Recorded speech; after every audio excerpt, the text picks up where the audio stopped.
ये है talks news network और आप देख रहे हैं पॉलिटॉक्स, राजनीति का कच्चा चिट्ठा।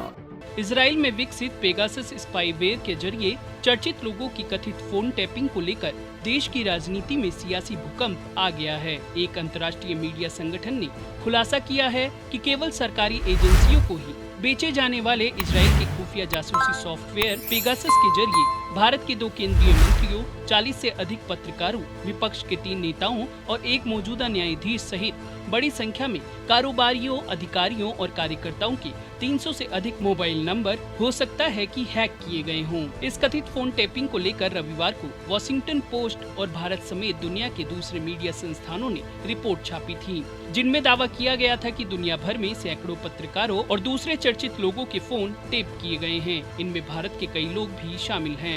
संसद के मानसून सत्र से ठीक कुछ घंटों पहले सामने आई इस चौंकाने वाली रिपोर्ट के बाद सोमवार को पहले दिन ही सदन के दोनों सदनों में जमकर हंगामा हुआ और दोनों सदनों की कार्यवाही को मंगलवार तक स्थगित करना पड़ा। वहीं इस कथित फोन टेपिंग मामले में कांग्रेस नेता राहुल गांधी के फोन की कथित तौर पर जासूसी किए जाने की बात सामने आने पर कांग्रेस ने सरकार पर तीखा हमला किया। कांग्रेस ने सोमवार शाम एक प्रेस कॉन्फ्रेंस की और गृह मंत्री अमित शाह को बर्खास्त करने और प्रधानमंत्री नरेंद्र मोदी की भूमिका की जांच करने की मांग की। वहीं केंद्र सरकार और भारतीय जनता पार्टी ने कांग्रेस के आरोपों को शर्मनाक, मर्यादा विहीन और कथित फोन टेपिंग मामले को अंतर्राष्ट्रीय साजिश बताते हुए खारिज किया। गृह मंत्री अमित शाह ने सोमवार शाम एक बयान जारी करके आरोपों को साजिश बताया और कहा कि विघटनकारी और अवरोधक शक्तियां अपने षड्यंत्रों से भारत की विकास यात्रा को रोक नहीं पाएगी। पेगासस मामले में राहुल गांधी सहित देश की कई प्रमुख हस्तियों का नाम सामने आने के बाद कांग्रेस भड़क गई और सोमवार शाम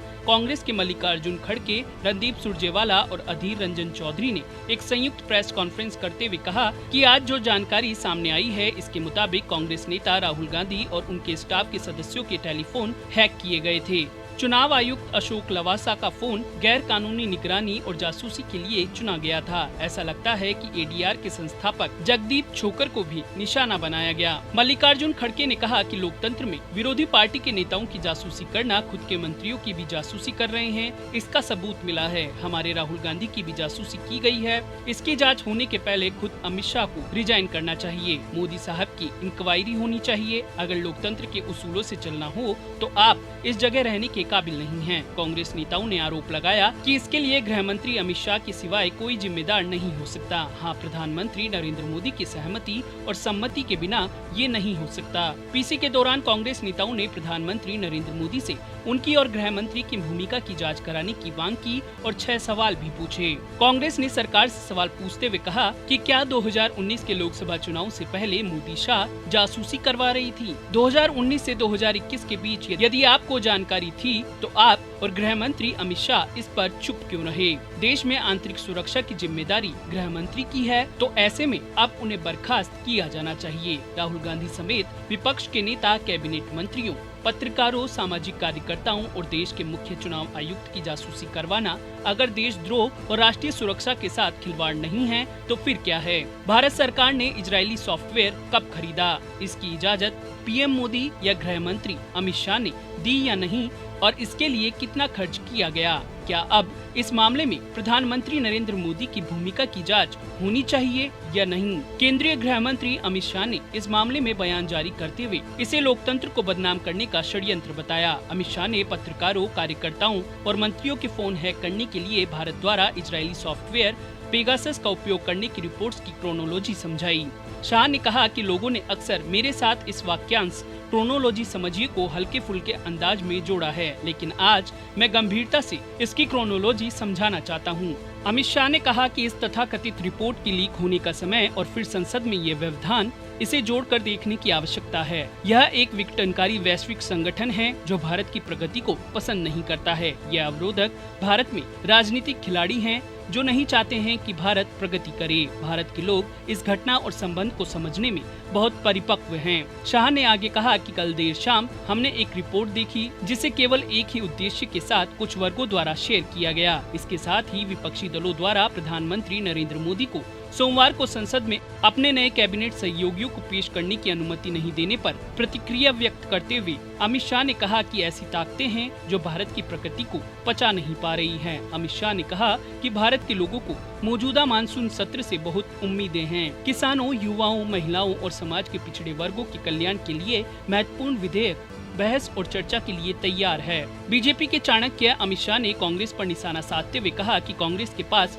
लोकतंत्र को कुचलने का अच्छा अनुभव है और अपने स्वयं के घर के क्रम में नहीं होने के कारण वे अब संसद में आने वाली प्रगतिशील चीजों को पटरी से उतारने की कोशिश कर रहे हैं। इसके लिए पूर्व आईटी और कानून मंत्री और बीजेपी के दिग्गज नेता रविशंकर प्रसाद ने आरोपों को अंतर्राष्ट्रीय साजिश बताया। प्रसाद ने कांग्रेस के शासनकाल में हुई कथित फोन टेपिंग का जिक्र भी किया। रविशंकर प्रसाद ने कहा कि ये पेगासस की कहानी मानसून सत्र के पहले ही क्यों शुरू होती है? क्या कुछ लोग योजनाबद्ध तरीके से लगे हुए थे कि ये कहानी मानसून सत्र के पहले ही फोड़नी है ताकि देश में एक नया माहौल बनाया जाए? पूर्व कानून मंत्री रविशंकर प्रसाद ने सवाल किया कि भारत की राजनीति में कुछ लोग सुपारी एजेंट हैं क्या कोई अंतर्राष्ट्रीय साजिश होती है तो उसके एजेंट बन जाते हैं? रविशंकर प्रसाद ने आगे कहा कि इस पूरी कहानी में एक सबूत ऐसा नहीं आया है जो भारत सरकार को इससे लिंक करता है या फिर बीजेपी को इससे लिंक करता है। जिन लोगों ने इस स्टोरी को ब्रेक किया उन्होंने स्वयं कहा है कि फोन नंबर का डेटाबेस में होना इस बात का संकेत नहीं है कि इसे हैक किया गया है। एनएसओ ने साफ किया है कि हमारे अधिकांश क्लाइंट वेस्टर्न कंट्री के हैं, तो भारत को टारगेट क्यों किया जा रहा है? लोकसभा में नए आईटी मंत्री बने अश्विनी वैष्णव ने सरकार की तरफ से जवाब देते हुए कहा कि एक वेब पोर्टल पर कल रात एक अति संवेदनशील रिपोर्ट प्रकाशित की गई जिसमें बढ़ा चढ़ाकर कई आरोप लगाए गए। ये रिपोर्ट संसद के मानसून सत्र के एक दिन पहले प्रकाशित हुई। ये संयोग नहीं हो सकता।